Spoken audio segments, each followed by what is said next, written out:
Good morning, India. Namaskar. Welcome to another episode of Nuskhe with Dr. Sujit Paul.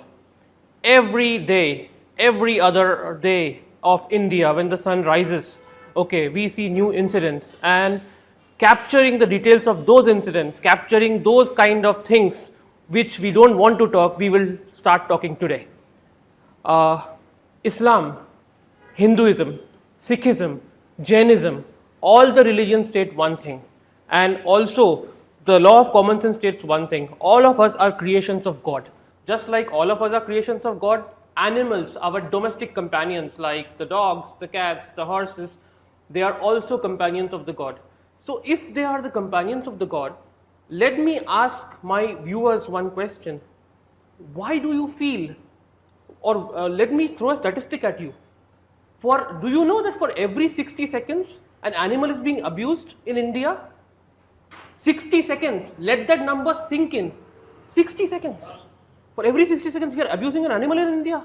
My God, that is something that hits my brain absolutely, and trust me, a majority of them are domestic animals. So today, to talk on this topic of the rights of the animals, especially the domestic animals, I have Dr. Sujit Paul with me. Namaste.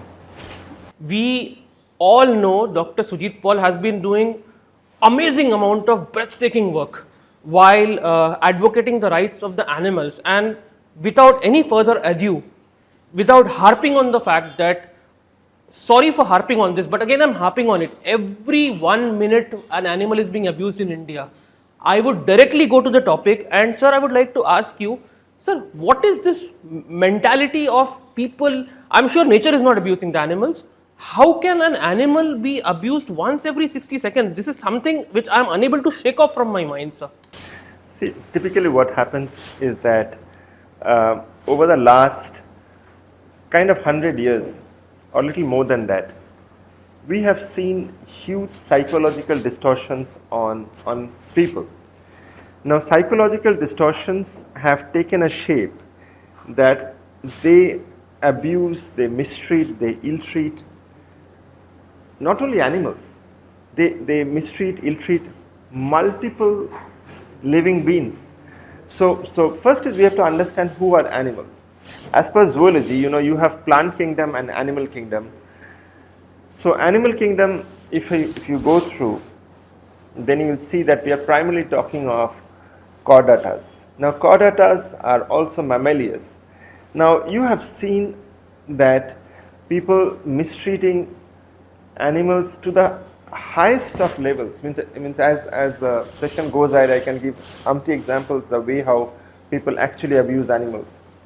Now animals mistreat comes from an animalistic behavior of people. Now that works from psychology, where people have a very different animalistic behavior. So not only that they mistreat the animals that you see, they also mistreat their co-members in the family, assuming animal instinct, and they mistreat them in the home, they mistreat them in the bed, they mistreat them on physical violence. So holistically, that is what is actually happening as animal torture in totality. So animal is not only the animals that you see. It's one manifestation of that. It is the psychology of disturbance of mind that is actually creating. Mostly things are unreported. Very few things, what you see, are actually reported by. I'm even surprised with the reported cases, the rate is so high. I shudder at the thought that what would be the unreported cases like, sir. Sir, when we are talking about animal abuse, as you rightly said, it is pointing to something more sinister in the mind. Yeah. And maybe this is just one form of manifestation of the sinisterness that's coming out. Sir, can we define what exactly animal abuse is? Because nowadays the things have changed a lot. Like, for example, beating obviously is a form of animal abuse. We all know कि अगर हम animal को मार रहे हैं, हम definitely उन्हें abuse कर रहे हैं. But और किस प्रकार का animal abuse हो सकता है, sir? I think at a domestic level, the biggest animal abuse that we see is that people have a dog or a cat, and they know that when they are puppies, it's easy to cuddle. They are like fur balls, and when they grow up, they can't manage. They either chain them and keep them in the terrace, or chain them and keep them outside.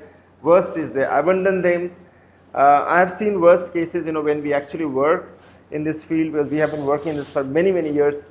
People chop the legs and, throw them out. If animals grow little older, when they can't manage, they again, throw them out. See, it's a very, very sad scenario. But more than that, I think the issue is of the mentality of mind. Now, these are kind of criminals who does them. Now, people who do not understand and do it, still we can understand that, okay, they don't know the subject well and hence they do it. But most people who do it, they do it consciously. When we see that, a dog, a German Shepherd or any other similar dog, a retriever or a Saint Bernard is abandoned and it's left on the street. For that animal, they don't have anyone else other than whom they saw from the childhood. We have seen that people throwing hot water in animals, boiling hot water and throwing them where we take them for rescues. Now the same phenomena of the psychology of these people who does it, they do the same thing at their home, at their work, etc. Because it's the mindset of that person who is doing it. So if he is doing it for the so-called animals that you see, he does it for the home as well. It's only that those are unreported cases. As I go through this episode and as I get a glimpse of the reality from you, sir, I'm getting more disheartened by whatever I hear. Now, it is not because I have pets myself. I simply cannot bring my head to the fact that one soul can do something so bad to another soul. Sir, now when we are talking from soul to soul, I have a question on behalf of multiple viewers. काफ़ी मेरे दर्शक जो है वो non vegetarians भी है, मैं भी खुद नॉन वेजिटेरियन हूँ. काफ़ी बार हुआ है मैं अपने वेजिटेरियन फ्रेंड्स के साथ जब मैं बैठा हूँ, when I sit with my vegetarian friends and when I ask them, when we talk about this and I'm very vocal about it, okay, I'm very vocal about it, तो मैं उनसे पूछता हूँ कि मैं उनको बोलता हूँ कि ऐसा ऐसा है, तो बोलते तू क्यों बोल रहा है, तू तो नॉन वेजिटेरियन है. Now how do we, there is a what do you call a dharma sankat or ethical dilemma I'm facing. No, it's not. I understand the question. Now, this is a very common question that keeps coming to me that, should I be vegetarian, should I be non-vegetarian, what is the right thing? And especially we animal activists who work, then this question comes more. Now, please understand, let's have the basics clear. Animals have life, so the question comes that, then if you are talking about not being the wrong things, then why do you eat animals?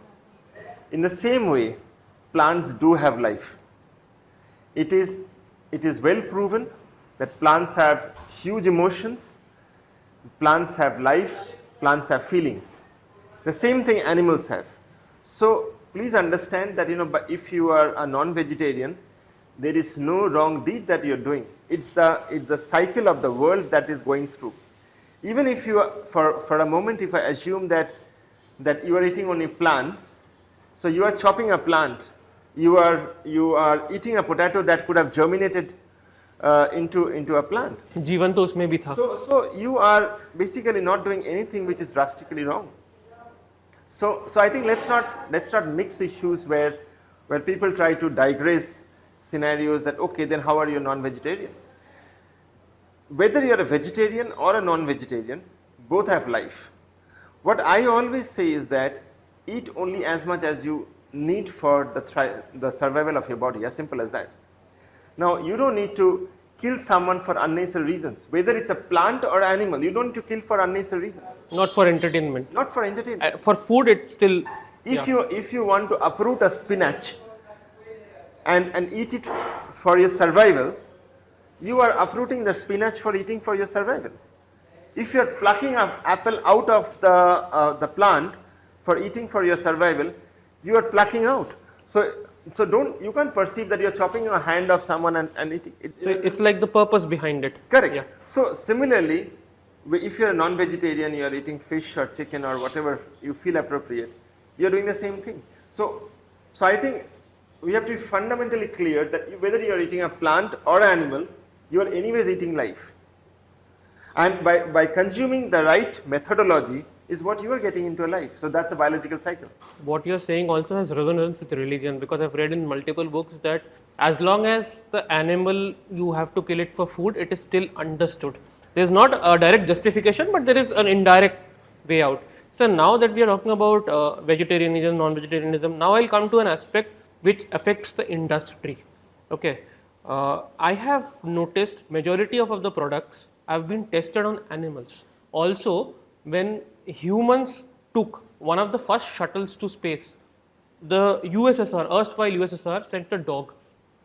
I believe then they tried to send a chimpanzee, but it did not work out the right way.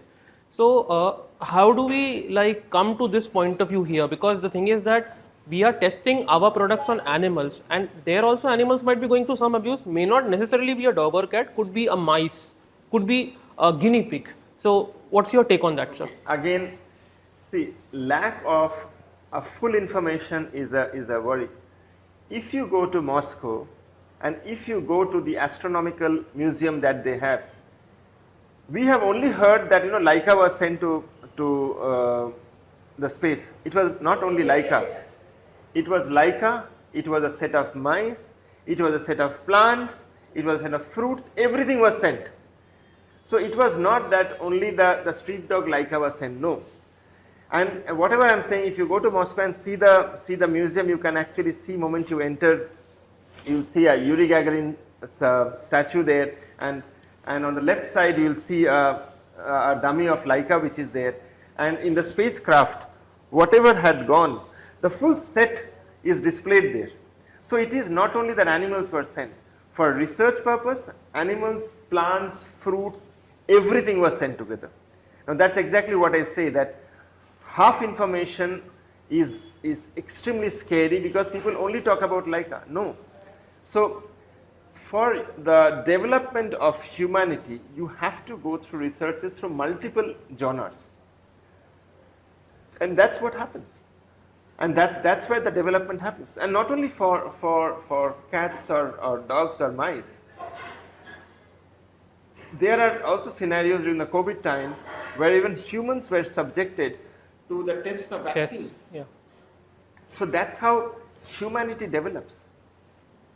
Very interesting take and very enlightening take, because what happens is generally all of us are aware of the Laika story, but the story behind the story, we are not aware of it. Thanks for like bringing this up and clearing some of the ethical doubts or the considerations our customers, our viewers have, and all the people who are watching this podcast have. As we move forward, sir, I'm coming to the ending part of it now. What do you suggest to people, like say, let's say I'm very passionate about an animal. I see an animal is not in the right condition on the street, maybe dehydrated, maybe going through the aftermath of an accident. What do you recommend a single individual like me or any viewer watching this podcast should do in that case? First thing is that people who are watching this podcast need to understand that you and me, everyone have a responsibility for anyone in the earth. We are privileged that we are here and we have to do the job right. So, like for our stores, we ensure that if there's an animal who is abandoned, give a call to us, or keep fresh water bowls outside the stores. If you see that an animal is extremely unwell, if it's hurt, contact the local animal rescue centers, contact the local vet. Be compassionate. If you're not compassionate, then whether it's the street animals, your domestic animals, your husband, wife, father, mother, you will never be compassionate with anyone. A genuine person who is truly compassionate, who is empathetic, for them it is for all. You cannot be showing compassion to only your girlfriend and not having compassion for others. Then you are somewhere a hypocrite and you are trying to mask your character. If someone is good, they are good for all. If someone is not good, they are not good for all. They are masking, as simple as that. So if you find that there is an animal issue which is there and which have to be taken up, there are enough authorities at this point of time in India who is working, you must reach out to them. Fabulous point, sir. So for my viewers, हमारे दर्शकों के लिए, the word is compassion. आपको feel क्या होता है, और compassion, as sir ने बोला, selective नहीं हो सकता. It can't be selective. So anytime around you see animal in distress, you can reach out to the animal rescue helplines. Okay. At DavaIndia also, we are doing #CareForAll, where we are caring for all the animals.